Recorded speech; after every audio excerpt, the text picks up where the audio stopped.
depois tem outro, mas só vai melhorando o negócio aqui. Eu já estou com saudade, né? Passa tão rápido, sexta, domingo, parece que voa assim. A gente cansa, mas passa muito rápido. Depois é que a gente vai curtir, vai assim lembrar das palavras, dos momentos e se alegrar e vivenciar o que Deus fez. Obrigada, queridos, por me receber com tanto amor, por serem tão atenciosos, fervorosos, amorosos. Obrigada mais uma vez aos nossos pastores que nos mimaram, nos abençoaram.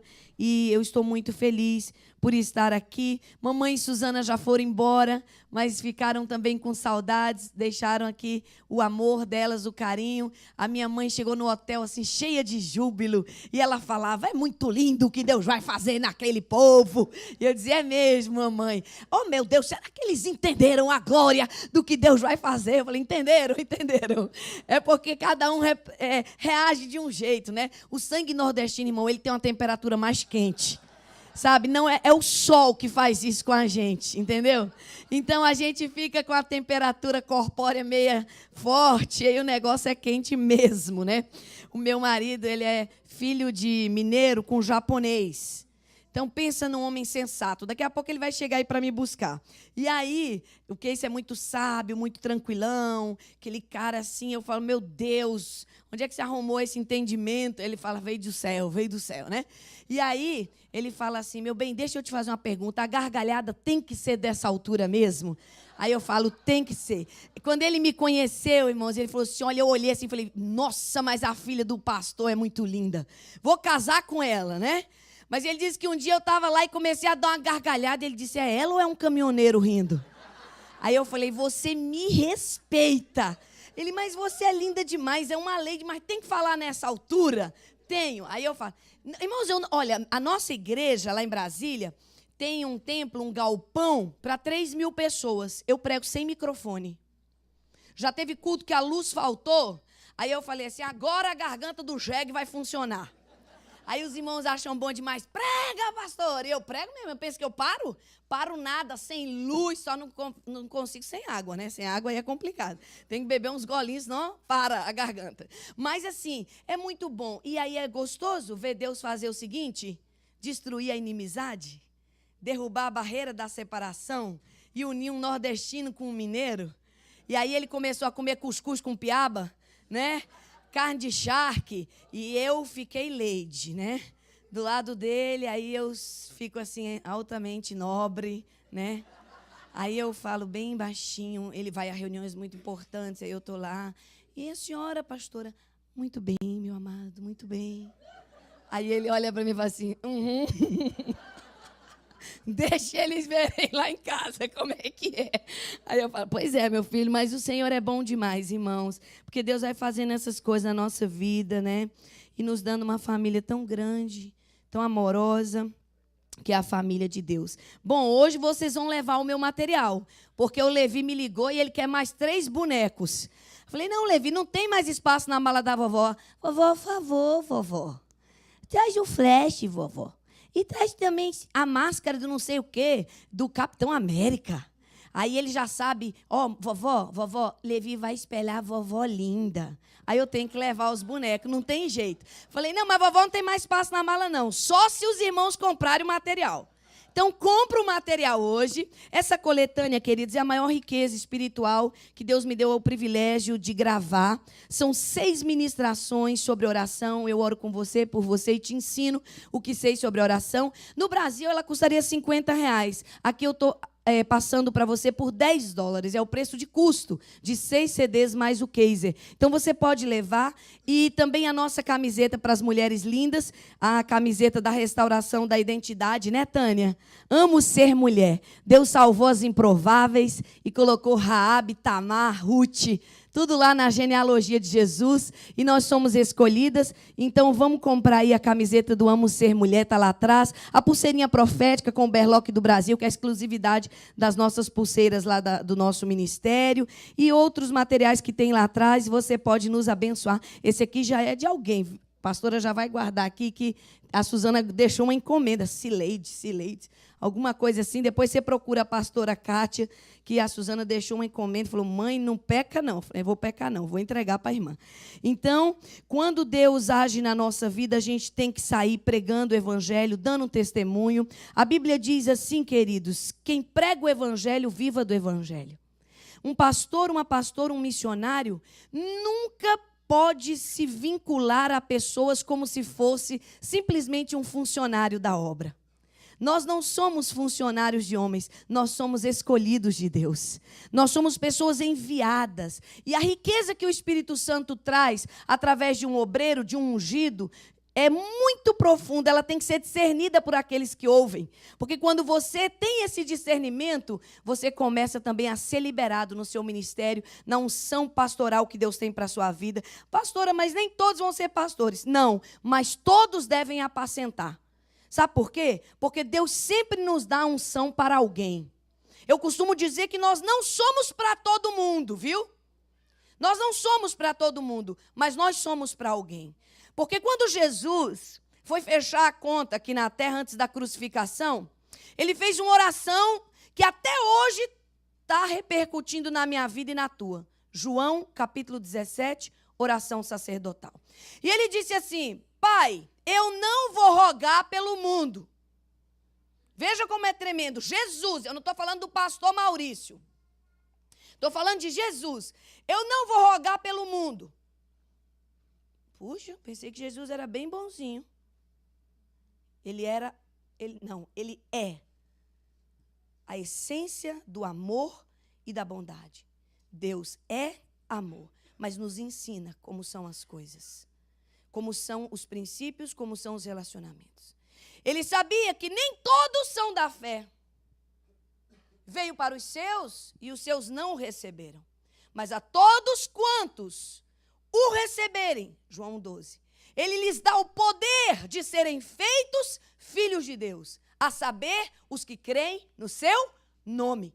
E ele disse, papai, eu não vou rogar pelo mundo, eu vou rogar pelos meus, pelos que tu me deste. Sabe o que Jesus tinha? Ele tinha um território que o pai disse para ele, esse é o seu território de conquista. Você vai morrer, você vai ressuscitar e você vai reinar sobre a vida dos que crerem. Olha para o seu irmão e fala assim, na vida dos que creem. Fala para ele. Na vida dos que creem. Quem crê vai fazer o quê, igreja? Vamos responder, vai ver a glória de Deus. Quem crê vai ver a glória de Deus. Então, em João 17, Jesus me ensina tanto. Eu era uma pessoa que eu pensava assim, ai meu Deus, eu tenho que dar conta de tudo. Eu tenho que fazer tudo, eu tenho que mover 24 horas no ar. Aí Deus começou a me falar assim, deixa eu te falar, o Salvador sou eu. Eu tomei umas pancadas até discernir essa verdade. 27 anos no ministério, pastores, de tempo integral. Aprendendo com Jesus que eu não sou para todos. Eu sou para os meus. Ele nos dá um território.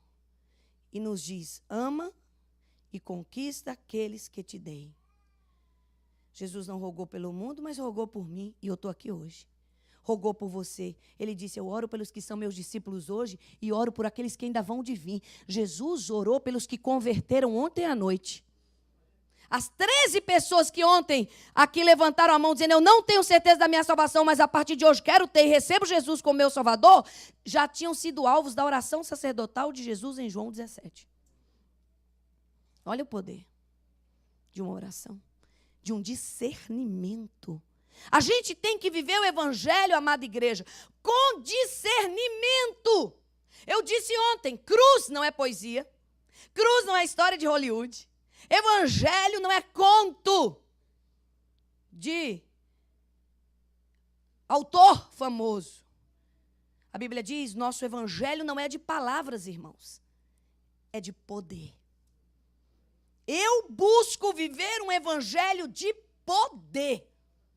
Então eu digo, Senhor, aqueles que fazem parte do território que me deste, por esses eu quero clamar. Eu clamo, Senhor, por mim e pelos que tu me deste. Hoje eu posso ir embora dessa igreja, mas a missão que Deus entregou a vocês precisa ser cumprida. Você não é para todo mundo, mas você é para alguém. Não importa se você está limpando a casa daquela pessoa. Não importa se você está cuidando dos negócios de outra pessoa. Não importa se você está fazendo uma refeição. Não importa se você está edificando uma construção. Não importa se você está louvando aqui no altar. Não importa se você está fazendo um serviço cristão para alguém ou simplesmente secular, remunerado. Encare a vida como uma missão. O sangue só está sendo pregado nessa igreja nesse final de semana porque Jesus cumpriu a dele. Eu disse ontem, não tinha plano B, irmãos. Eu penso que tudo congelou. Na hora que o derramamento do sangue no Getsemane se inicia, e Jesus em profunda agonia, e me chama, presta atenção, me chama muita atenção. Eu sou apaixonada por essa revelação. Dos 7 derramamentos que eu vou ministrar para você hoje de manhã, o primeiro deles não foi provocado por ninguém. Porque o segundo, o terceiro, quarto, quinto, sexto e sétimo foram provocados por algozes que Deus permitiu que tocassem no corpo do nosso Cristo para o dilacerar, para montar toda a estrutura da nossa redenção. Mas o primeiro, quando ele soa em agonia, você já viu alguém suar gotas de sangue?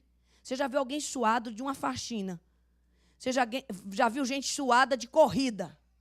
Já viu gente suada de calorão? Mas você já viu alguém suar gotas de sangue? As gotas de sangue do Senhor Jesus Cristo foram provocadas por uma ação metabólica no próprio corpo dele, voluntariamente. Ele disse, ninguém vai tirar minha vida de mim. Eu, voluntariamente, a dor. Quem pode dizer glória a Deus essa manhã? Jesus entregou voluntariamente e começou a agonizar e suar as grandes gotas de sangue, voluntariamente, por mim, por você, e ele era a única possibilidade de Deus. Enquanto ele dizia, Pai, se possível, passa de mim esse cálice, eu penso que tudo parou. Satanás torcia com toda a intensidade, mesmo achando que a morte ia ser o fim. Ele preferia que Jesus não tivesse sido sacrificado, não tivesse se entregado. Eu penso que também no mundo espiritual os anjos e o próprio Pai pararam e olharam, e Deus estava ali, como eu disse ontem, fortalecendo o filho, mandou um anjo para confortá-lo. Mas não tinha plano B. O cordeiro estava preparado antes da fundação do mundo. Era ele. E ele sabia, e foi fiel, e é fiel, e será fiel. Glória a Jesus Cristo. Eu quero ler o texto nessa manhã, de Apocalipse, capítulo 12. Versículo 11, eu quero ministrar nesse texto, e em outros, que você vai acompanhar comigo. E o Espírito Santo mesmo vai pensar aquilo que for mais relevante, que ele quer revelar à igreja, porque esse é um assunto muito vasto. Esse é um assunto tão abrangente, que poderia ser ministrado todos os cultos, e deve ser. Mas hoje eu quero ministrar esse versículo. Apocalipse 12, 11, diz, eles o venceram pelo sangue do Cordeiro e pela palavra do testemunho que deram diante da morte, não amaram a própria vida. Queria que a igreja dissesse comigo a primeira parte. Eles o venceram pelo sangue do Cordeiro. Vamos juntos? Eles o venceram pelo sangue do Cordeiro. Fala conosco, Espírito Santo. Queremos ouvir a voz tão somente do Senhor e ser glorificado em nome de Jesus. E o povo de Deus diga amém. Queridos, como eu disse, nenhum dos derramamentos de sangue de Jesus foram em vão. E nem foram simplesmente uma coincidência ou uma casualidade. Todos eles têm um grande significado. Mas deixa eu contar um pouquinho da minha história. Eu nasci num lar de pastores. E meus pais me ensinaram a amar o Senhor Jesus, me evangelizaram, me ganharam para Jesus. Desde que eu sou menina, eu lembro da voz da mamãe Laura dizendo: o sangue de Jesus tem poder. Eu me lembro dela cantar: teu sangue tem poder, sim, tem poder. A vida inteira eu me lembro do meu pai grandão ministrando a ceia do Senhor. Vamos comer do pão e beber do cálice, anunciar a morte do Senhor até que Ele venha. E para mim, queridos, como uma filha amada de Deus, mas ainda com muito pouco entendimento, o sangue de Jesus era muito precioso, mas tinha ficado derramado lá na cruz do Calvário. Eu apenas dizia: eu sei que o sangue de Jesus me purifica de todo o pecado. Para mim, essa era a realidade mais próxima. E a outra coisa que eu sabia: o sangue de Jesus também deve ser clamado quando o diabo e suas hostes, ou as coisas ruins, estão querendo acontecer. Aí quando você toma um susto, ou vê um lobisomem, você diz o quê? Sangue de Jesus tem poder. Essa era a minha relação com o sangue de Jesus. Mas pela misericórdia de Deus, de alguns anos para cá, Deus tem nos dado algumas experiências que têm marcado a nossa vida. E a mais forte delas aconteceu com um pastor de nossa amizade, pastor Castelhanos, César Castelhanos. No final dos anos 90, aquele pastor, muito bem sucedido, implementando uma igreja muito grande na cidade de Bogotá, na Colômbia. Ele sai de um culto de manhã. Eles estavam entrando para um coliseu para 15 mil pessoas. Jesus estava salvando, gente, numa quantidade que eles ficavam impressionados. Quando abriam-se os portões, 7 horas da manhã, num frio de 2 graus, haviam voltas de pessoas nos quarteirões para esperar a oportunidade de entrar no culto. E assim era no segundo, no terceiro, no quarto. Deus havia dado para ele uma palavra de que ele teria uma descendência como as estrelas do céu, como as areias do mar, assim como Deus disse a Abraão. Deus deu a ele algumas revelações e ele começou com muita alegria a trabalhar na obra do Senhor com a sua família. E um domingo de manhã, ele prega na igreja sobre o texto de Romanos, falando sobre o poder da entrega e do sacrifício de Jesus Cristo. E quando ele sai da igreja com a sua família e para num sinaleiro, ele é alvejado por um traficante e toma 7 balas a queima-roupa e fica entre a morte e a vida. E a família nos conta que naquele momento, onde ele arquejava ensanguentado, o tiro que seria fatal foi paralisado pelo relógio do pastor, que ele colocou ao lado do seu peito, e o tiro só perfurou o punho e entrou no peito, mas não chegou no coração. Mas mesmo assim ele estava num estado crítico. E a sua esposa olha para ele e diz assim: César, não morra, não morra, lembre das promessas de Deus na nossa vida. Ela também baleada. 4 filhas no carro, machucadas, mas sem sofrer nenhum tipo de tiro. E aquele homem começa a viver uma experiência transcendental. Ele fica 3 meses entre a morte e a vida, no estado de coma. E ele conta que neste período, Deus o revelou o poder dos 7 derramamentos do sangue de Jesus. Onde ele teve uma experiência tão forte com Deus. A igreja, irmãos, orava dia e noite ao redor do hospital, pedindo: Senhor, pelo poder do sangue de Jesus, traz o nosso pastor de volta. Mas nem eles sabiam a dimensão daquilo que estavam clamando. Mas quando aquele homem volta à vida, ele volta com uma revelação. E ele disse que uma das coisas que ele perguntou para Deus foi: Deus, por que você demorou tanto a contar isso para nós? E Deus falou para ele: a pergunta não é essa. Agora a pergunta é: Deus, o que faço com a revelação que me deste? E Deus começou a dizer para ele: propaga a revelação. Quando eu ouvi pela primeira vez essa ministração, eu disse: Deus, eu sou uma crente, eu sou uma pastora, eu prego nos púlpitos da igreja, mas para mim o sangue de Jesus ainda estava lá na cruz. Para mim o sangue de Jesus era o antídoto contra manifestações de demônios, apenas isso. Mas hoje o Espírito Santo me revela e quer revelar a essa igreja que o sangue de Jesus, igreja, é para hoje. O sangue de Jesus é para para tudo.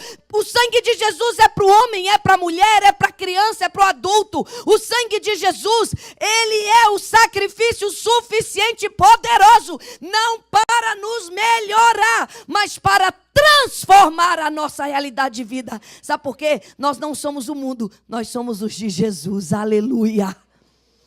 Quando a palavra vem falando sobre os 7 derramamentos, vem dizendo sobre cada um deles especificamente. O primeiro eu já falei, foi no Getsemane. As grandes gotas que aconteceram num jardim. É tremendo lembrar que o primeiro pecado foi cometido também num jardim. O jardim do Éden. Ali o primeiro Adão falhou. O primeiro Adão quebra a comunhão com Deus. Porque Jesus foi suar gotas em um jardim. Diga comigo, para restaurar o jardim da minha vida. Diga, para restaurar o meu jardim. Você sabia que hoje é provado cientificamente, até por médicos, psiquiatras, psicólogos, terapeutas, que o homem tem uma tendência, uma certa tristeza de fim de dia? Você já sentiu alguma coisa assim? Quando vai escurecendo, parece que o humor da pessoa vai mudando, e há um certo vazio. Alguns sentem mais, outros sentem menos, mas a ciência procura explicar. Eu ouvi uma reportagem de um médico dizendo que ele estava se dedicando a entender por que o metabolismo da pessoa sofre alteração na virada do dia. Isso me fez lembrar que era na virada que o pai estava com o filho, que o pai o amava e dizia: Adão, como foi seu dia, querido? Quais foram os bichinhos que você nomeou hoje? E ele dizia: Senhor, a pescoçuda chama girafa, e o da tromba grande vai ser elefante. E sabe, queridos, essa doçura do que o meu irmão mencionou na hora do louvor, quando ele começou o culto, do relacionamento, foi quebrado num jardim. Mas o meu amado vai lá. Ele vai num jardim também, para restaurar o jardim da nossa vida, que fala de relacionamento, que fala de religar, de reconectar, e fala de vencer angústias, tristezas, temores, impactos de grandes decisões que tem que ser tomada não conforme a nossa vontade, mas conforme a vontade de Deus. Olha para mim, porque eu vou te dizer uma coisa com muita seriedade. Todo homem e mulher que é nascido de novo passa por um Getsemane. Eu nunca vi um homem ou uma mulher de Deus, cheio do Espírito Santo, que nunca passou por um momento em que teve que dizer assim: sabe, Senhor, não se faça a minha, mas a tua vontade. Quem é crente e confirma o que eu digo, diga amém. A própria pastora de vocês me contou o testemunho dela, de quando o Senhor a chamava para a América. Não vou mesmo. E o papai disse: você vai, filhinha. E ela disse: Senhor, seja feita a tua vontade, assim na terra como no céu. Tem gente que pensa que caminhar com Deus é escapar do inferno como um passe de mágica. Eu diria que é um passe de bênção. Eu diria que é o poder que vem do alto, que nos arrancou do império das trevas e nos faz hoje habitar no reino do Filho do amor de Deus Pai, o Senhor Jesus. Mas sabe, queridos, a hora da decisão de dizer: Deus, não vou viver nessa terra como alguém egoísta, humanista, egocêntrico, filosofando. Eu vou viver nessa terra dizendo: cumpra-se em mim a tua vontade. Tem gente que quer o poder do sangue pagando. É quanto, hein, pastora? É quanto? É quantos dias de jejum, pastor, para ganhar o visto? E a campanha para casar, é como? Eu digo na minha igreja, os crentes hoje, eles querem as fórmulas, eles não querem os princípios. Pastora, dá para você copiar aqui para mim? Irmãos, eu desço do púlpito, o povo vem atrás de mim. Pastora, rapidinho. Eu não queria te atrapalhar. Escreve aqui, por favor, rapidinho, aquela frase que você falou, aquela oração. Aí eu digo: querido, isso é pequeno demais para você? Copiar minha frase?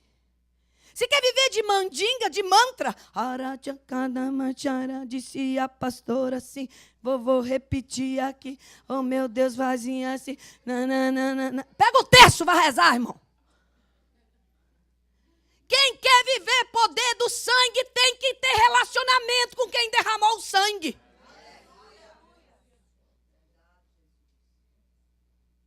Quando eu ouvi o pastor pregar sobre o sangue, essa garotinha aqui, ó, chamada para pregar, porque o meu dom, a minha unção, o que Deus disse que a minha missão é essa.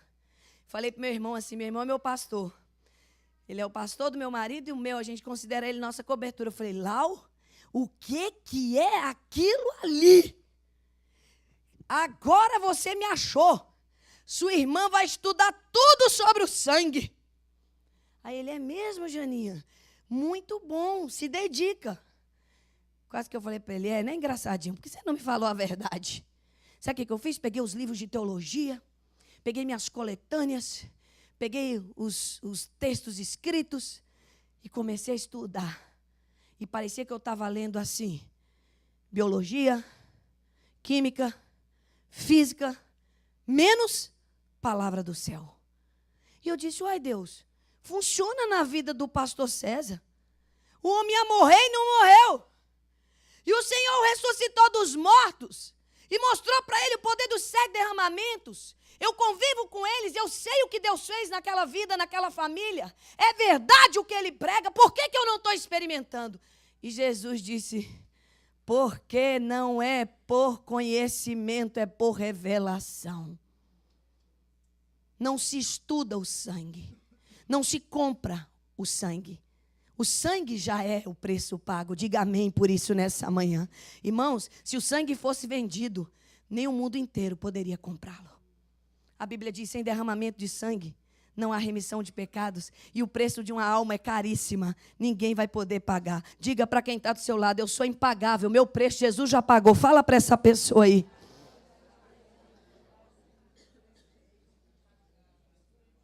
O segundo derramamento, eu já mencionei na primeira noite, pregando as improváveis, e falei ontem também. É o derramamento de sangue, de quando Jesus teve o seu rosto esbofeteado. Sabe, uma das partes que mais me toca. Deus me curou. Deus tem me restaurado com essa palavra. Cobriram o rosto dele. E disseram assim para o Filho de Deus, profetiza quem foi que te bateu. Se tem uma coisa que pastor, pastora, profeta ama, é quando Deus cumpre a palavra que manda através dele. E quando Deus credencia ele diante das pessoas. E isso é bíblico. Abençoe-nos Deus, e todos os povos da terra o temerão. Quando Deus me abençoa, você teme, pastor. Quando Deus te abençoa, eu temo. Quando Deus faz algo maravilhoso na vida de alguém, quem está perto faz o quê? Nossa, Deus é Deus. Pode até não ter sido comigo, mas foi o vizinho, ele foi curado de câncer. E agora eu estou crendo, olha, foi lindo demais, porque a nossa irmã Tati não podia ter filho e agora tem gêmeos. Oh, glória a Deus. E quando tamparam o rosto dele, eu fico pensando, Deus, um dia eu falei para Deus assim, pai, eu quero te pedir uma coisa, não me dá palavra profética que seja muito complicada para entregar. Porque às vezes as pessoas não me entendem, Senhor. E aí, Deus falou para mim, filha, tamparam o meu rosto e me mandaram profetizar. E naquela hora, em vez de justificar-me ou me apresentar como filho do Deus vivo, o Salvador, eu me calei e deixei que eles zombassem da minha identidade profética. Allah, o rei do judeu, mas coitado, é rei de nada isso aí, rapaz. Ele não sabe nem dizer qual é o nome dele. Qual é o seu nome? Fala qual é o seu nome. Diz aí, quem te bateu foi José ou João agora? E a Bíblia diz, ele como cordeiro, calado, mudo, permanecia. Para que eu preciso defender minha reputação? Eu não estou aqui para defender minha reputação. Eu estou aqui para cumprir minha missão. Eu não preciso dizer, até eu sei quem foi que me bateu. Eu sei. Esse golpe aqui, eu sei de quem foi. Ele sabia tudo porque ele era cheio do Espírito Santo. Ele tinha visto a moeda na boca do peixe, lá no mar. Ele tinha visto aquele homem atrás da árvore. Ele viu Zaqueu em cima da outra. Ele sabia tudo. Mas ele não precisava. Essa carência que a gente tem, sabe? De ser aceita. Das pessoas nos aplaudirem. E dizerem, você cantou tão lindo. Você pregou tão bem. Você limpa como ninguém. Você é a melhor esposa do mundo. Você é o melhor marido. Você é o melhor pai. Essa carência do homem, esse vácuo, esse vazio. Jesus sabe o que é isso. A Bíblia diz, ele veio para os seus e os seus não o receberam. Ele foi rejeitado absolutamente, humilhado, desprezado, confundido.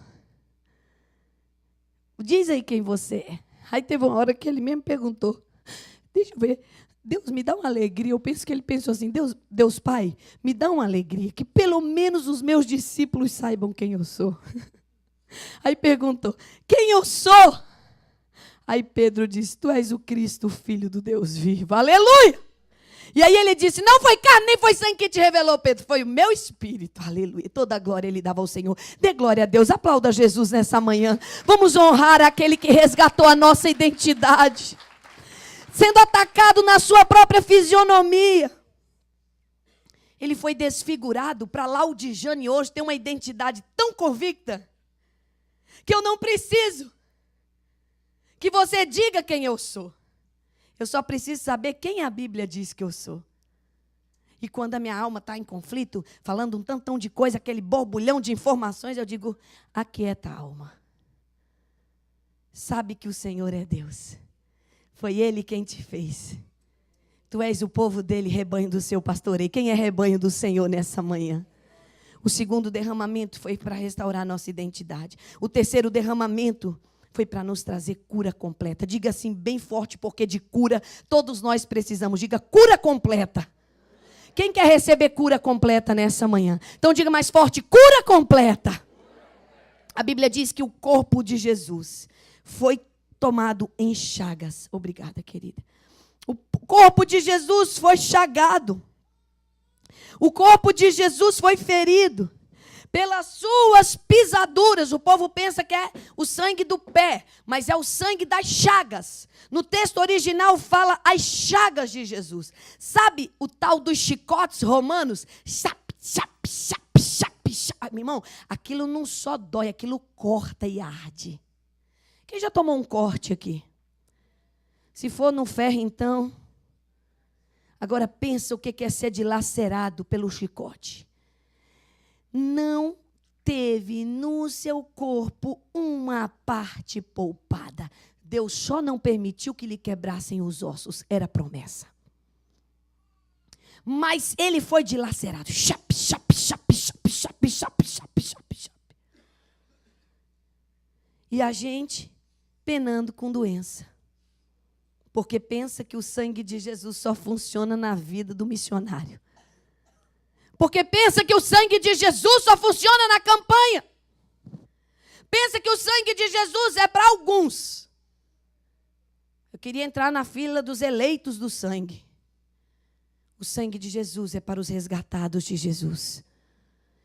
Lá em casa nós não tomamos remédio sem aplicar o sangue. Porque o povo de Deus, eu não estou falando de ímpio, o povo de Deus põe mais fé no antibiótico do que no sangue. Ai, estou com infecçãozinha de garganta. Irmãozinho, toma um Advil, 2, e toma logo um antibióticozinho para não ir para frente. Eu me lembro que quando meu filho mais velho nasceu, o Daniel, eu era mãe, gente, com 19 anos. Eu tinha acabado de fazer 19 anos e eu tive meu neném. E ele dava muita otite. Então, para mim, era o seguinte, Deus no céu e amoxicilina na terra. Gente, eu pensava assim, meu Deus, isso resolve tudo. Quando essa criança está nesse febrão, é só amoxil que resolve. Então, eu amava ter uma caixinha guardada em casa, e eu já pensava, se precisar estar aqui. Eu tinha uma confiança naquilo, era como se fosse um amuleto. Um dia eu me lembro que ele teve uma crise tão forte que eu comecei o antibiótico e a febre não cedia. Entrei com outro e nada aconteceu. E quando eu já estava para internar o meu filho, eu disse, Deus, o que está acontecendo? Ele disse, porque você crê mais no antibiótico do que no meu poder. Eu tinha 19 anos de idade. Eu disse, me perdoa, pai. Eu estou achando que antibiótico cura a gente. E eu já vi gente morrer de infecção generalizada e você também já viu. Eu já vi infecção que estava num lugar subir para o outro, subir para o coração, subir para a cabeça, subir para não sei para onde. Eu já vi gente boa morrer em 24 horas. E já vi gente em coma, ressuscitar como esse pastor dos mortos e voltar a viver pelo poder do sangue redentor de Jesus. Ai, que dor de cabeça, meu Deus. Alguém tem uma novalgina de 1 grama? Isso é para nós muito comum. Incomum é ouvir alguém dizer, pelo sangue chagoso de Jesus, eu sou curado dessa enfermidade. Pelo sangue derramado. Ele não está na cruz, ele está aqui hoje. Ele tem poder para me curar. Jesus, se eu tomar remédio, eu só quero tomar com sangue. Olha, a minha irmã me contou que quando ela foi fazer um enxerto de dente, sabe o que o médico dela fez? Pegou pó em osso, em pó. Não sei se você já ouviu falar de osso em pó. Pegou osso em pó para fazer enxerto em gente. E sabe como é que tem que fazer, meus irmãos, antes de colocar o pozinho no lugar? Misturar com sangue, pastor. Bate com sangue. No Brasil está usando uma técnica agora. Extrai o sangue na seringa. Usa uma batedeira, parece um liquidificador, mas ela é de muito maior potência. O sangue vai engrossando. Eles misturam com alguns produtos. E aquilo ali vira algo gelatinoso, apropriado para fazer os implantes dentários. É a maior moda lá agora. E deixa eu te contar uma coisa. Tem gente que não quer misturar o sangue de Jesus. Esquece que para não dar rejeição, esquece que para a cura divina acontecer, até remédio tem que estar misturado no sangue. Quem está entendendo, diga amém. Você tem que dizer, Ele é a minha cura. Queria que a igreja se apropriasse disso nessa manhã e dissesse, Ele é a minha cura. Vamos juntos? Ele é a minha cura. Seja isso para um confronto emocional, seja isso para uma doença física, seja isso para uma libertação espiritual, o sangue de Jesus é poderoso para curar. O quarto derramamento foi o derramamento da coroa de espinhos. É incrível que quando o homem pecou, uma das coisas mais terríveis que aconteceu conosco foi porque Deus disse para Adão, por causa do pecado agora, a terra que só produzia aquele morangão aqui dos Estados Unidos, só produzia coisa top, aquela laranja linda que parece de plástico, mas é verdade, só produzia coisa boa. O Senhor falou assim, agora essa terra vai ter abrolhos e espinhos. Vai nascer coisa ruim daí. Sabia que quando nasce o trigo, o joio vem junto? Sabia que quando nasce a grama, vem erva? Quem já viu erva daninha no meio da grama boa? Aquilo ali é fruto de pecado, é maldição. E aí, por que não colocaram em Jesus uma coroa feita de couro? Por que não colocaram em Jesus uma coroa de metal? A coroa tinha que ser de espinhos. Porque ao tomar a coroa de espinhos, o Senhor Jesus vem redimir a prosperidade na nossa vida. Para aquilo que eu planto, em vez de nascer abrolho, em vez de nascer castigo, em vez de nascer coisa ruim, o Senhor redime a minha colheita, irmãos. Eu sou prova viva. Eu era uma mulher crente, pastora, que semeava e colhia pouco. Depois que eu aprendi o que é aplicar os 7 derramamentos do sangue de Jesus, eu colho o que nem plantei. Acontecem coisas na minha vida que eu digo assim, eita Jesus, só pode ser o poder do sangue uma coisa dessa. A minha filha, a Suzana, que vocês viram aqui ontem à noite, no ano que ela completou 18 anos, ela disse assim para mim, para o que isso?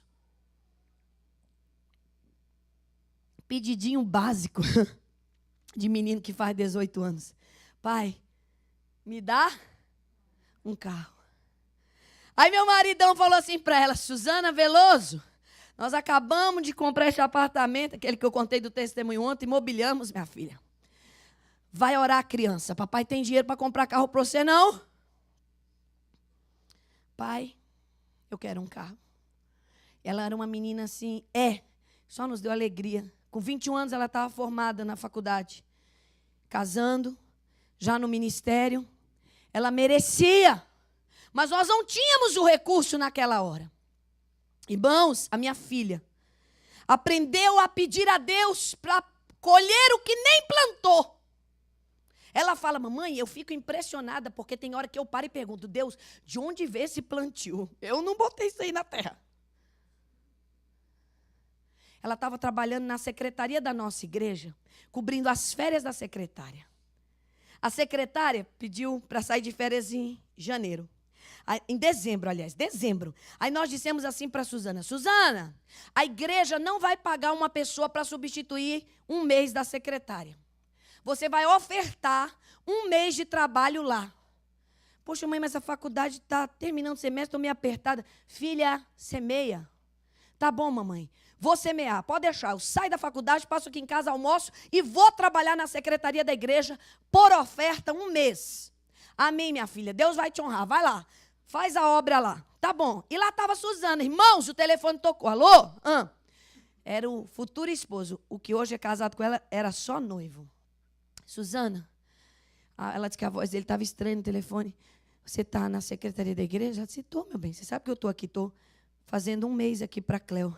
Eu preciso passar aí, tem que ser agora. Não vem. Não vem. Não vem, que você sabe que meu pai é muito rígido.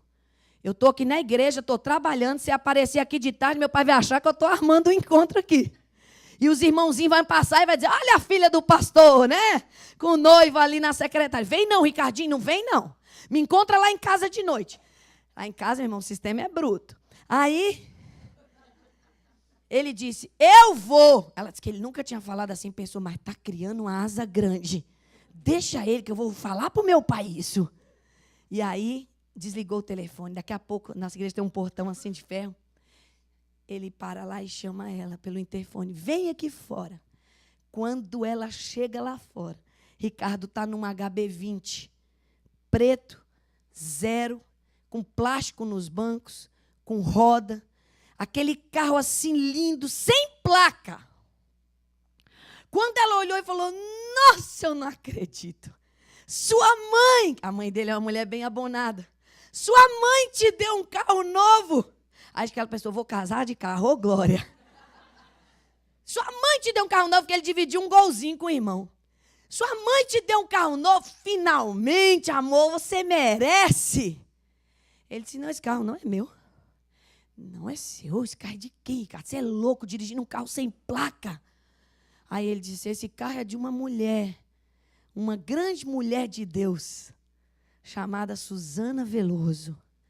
Ela disse, para, bem típico dela. Para, amor. Ele disse que foi engraçado demais, que em vez de ela começar a rir, brincar, zoar, ela começou a chorar. Não é meu nada, e eu vou ligar para o meu pai. Gente, filha caçula por 10 anos, pensa numa menina dengada. Aí ele, amor, para com isso, você ora e não crê, mulher. Eu creio, mas não é meu, não. Você crê ou não crê, Suzana? Não sei. Suzana, esse carro é seu.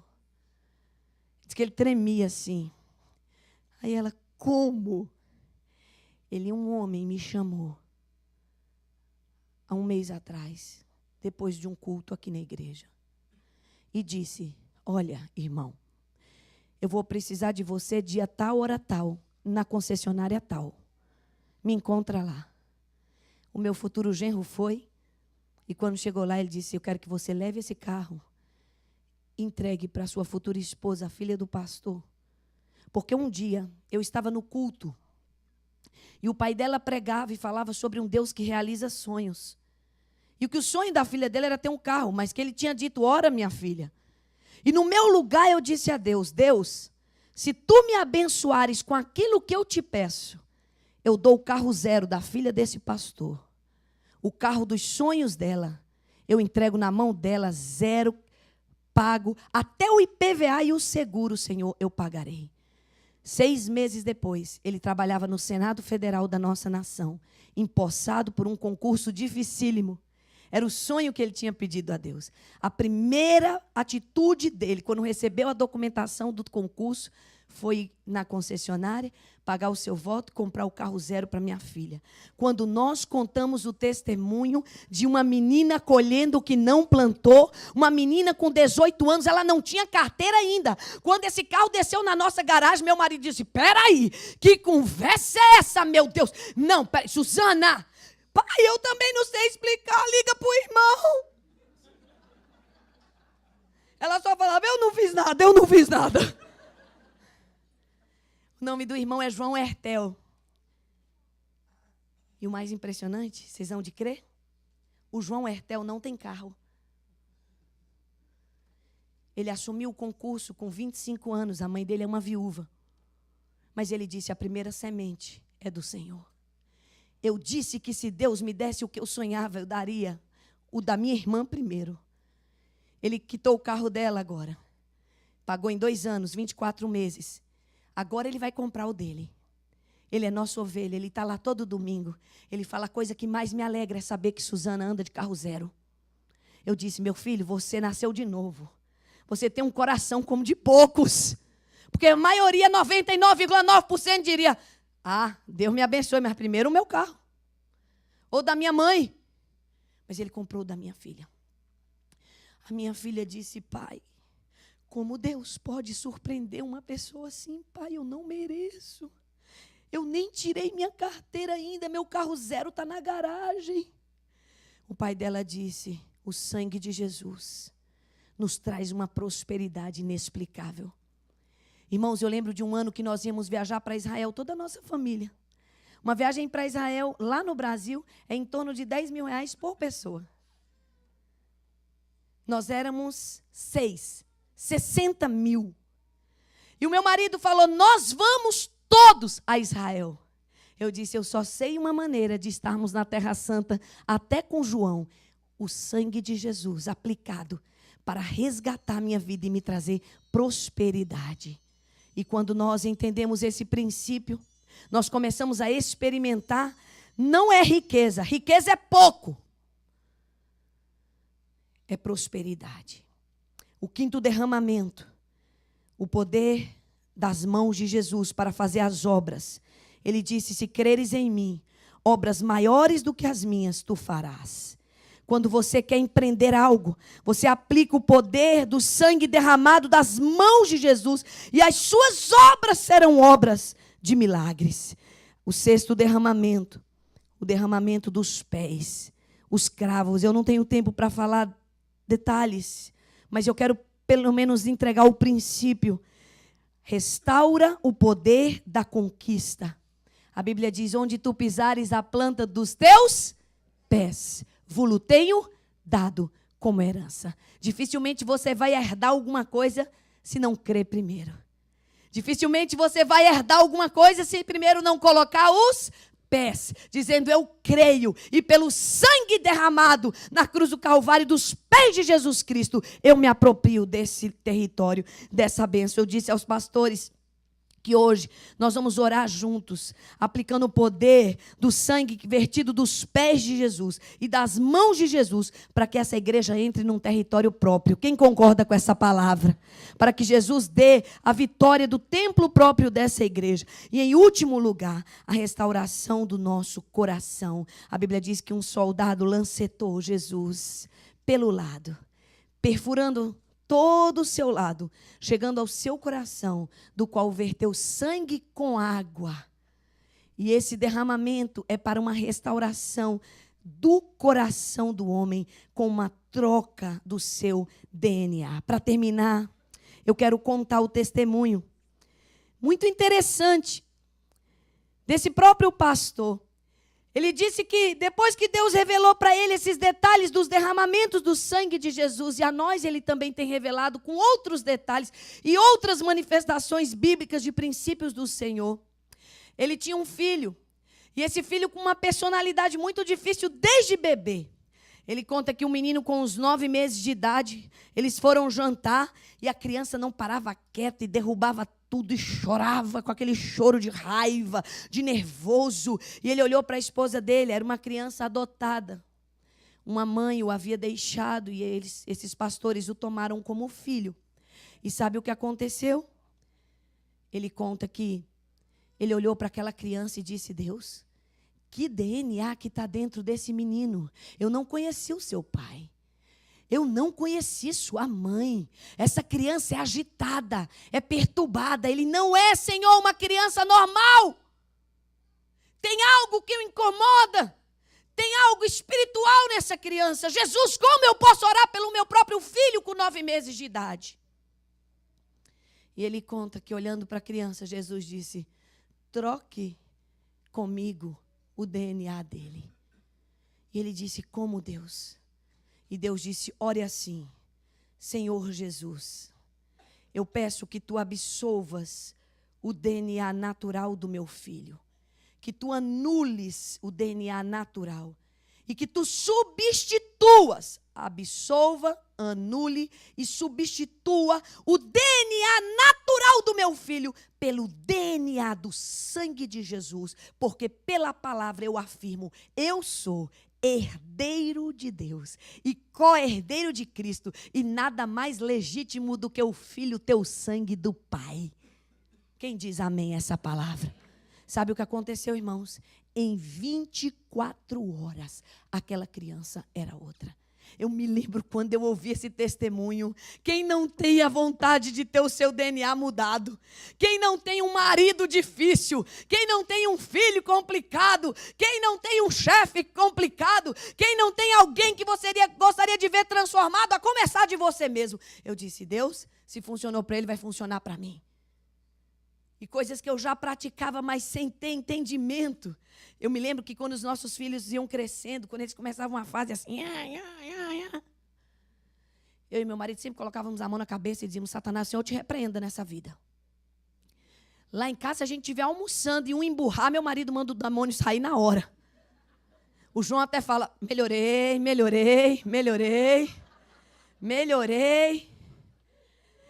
Esses dias eles falaram: caramba, aqui em casa a gente não pode nem ficar irritado.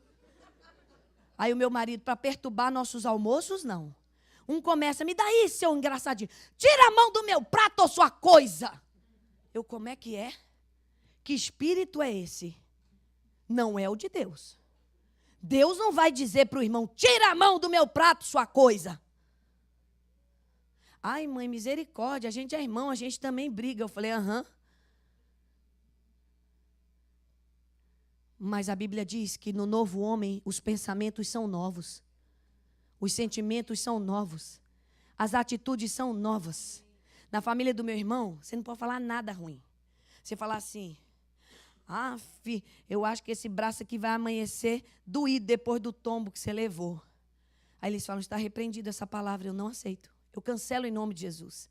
Aí no início, quando a gente começou a ver eles fazendo isso, menos, dá um tempo, vocês estão ficando chatos, enjoado, não pode falar nada. Esses dias, meu marido, meu irmão deu uma festa de casamento para a filha dele, grandiosa, gastou tudo que podia, e o que não podia, Jeová Jireh vai pagar também. E aí a sogra chegou do lado da minha cunhada, todo mundo pronto para o casamento. Eu disse: dona Dilma, que casamento, que glória essa noite aqui para minha sobrinha, sua neta, casar. Aí ela falou assim: o quê? Esse casamento quebrou meu genro. Aí a minha cunhada do lado falou assim: mamãe, anule essa palavra. Para tudo, para a cerimônia, vamos ter que fazer uma ministração aqui agora. Lá é assim, irmão, sistema fiel. Mamãe, por favor, te peço, cancele essa palavra. Nossas palavras têm poder. A senhora é minha mãe, é autoridade sobre a minha vida. A conta do lar só está um pouquinho diminuída. Em breve ela vai voltar a ter dinheiro. Não, mas você gastou demais, minha filha, porque a minha cunhada é toda detalhista. Mamãe, nós cremos num Deus poderoso. Nós demos para Ele nossa vida. A senhora acha que Ele não nos daria junto com Jesus um casamento espetacular para nossa filha? Eles vivem um nível de fé que eu falo assim, Jesus, deixa eu andar aqui porque as nuvens estão altas. Aí de início meu marido falou assim, eu vou falar uma coisa para você. A família do teu irmão está enjoada com esse negócio. A gente não pode falar nada. Repreende. Anula. Aplica o sangue. Aí eu falei assim, tá mesmo. Até as festinhas estão complicadas lá. Pensa num povo próspero. As festas na casa deles, assim, a gente não perde por nada. Quando a minha secretária faz minha agenda, eu falo assim, guarda todas as datas do meu irmão. Essas aí, minha filha, eu não posso estar nem na China pregando. Não posso perder os aniversários lá. O negócio é muito bom. Aí, os chatinhos vivendo a vida deles. E os espertinhos, que achavam o povo chatinho, vivendo as nossas. E eles só indo, na vitória e na glória, na vitória e na glória, e a gente só contemplando. Eu disse, que isso? Acho que está na hora da gente mudar de vida. Eles estão vivendo princípios e nós não. A gente fala o que quer e colhe o que não quer. A gente vive como quer. Eu não estou afim de orar agora, de ler Bíblia, de jejuar, de aplicar sangue. Sai. Deixa eu viver minha vida do meu jeito, tomar meu remédio, tomar minhas decisões, fazer o que eu quero. Eu sou assim, nasci assim, vou morrer assim. Então vive, irmão. Vai com Deus. Agora, quem quer viver uma vida diferente? Espera aí, deixa eu entender direito o que essa pastora disse. Como é que é? 7 derramamentos? Pois eu vou buscar a revelação de cada um deles. Como é que é? O sangue da mão faz uma coisa, do pé faz outra, do lado faz outra, da cabeça faz outra. O sangue de Jesus é para hoje? É. O sangue de Jesus é para os de perto, para os de longe, é para reconciliar, é para curar, é para salvar, é para prosperar, é para mudar DNA, pastora. Que conversa é essa? Nossa, acho que nem os biólogos, nem os estudiosos, os médicos em toda a sua glória. É mesmo, nem eles em toda a sua glória. Nem olhos viram, nem ouvidos ouviram, nem jamais penetrou no coração do homem, igreja. O que Deus tem preparado para aqueles que o buscam. Essa igreja venceu e vai vencer.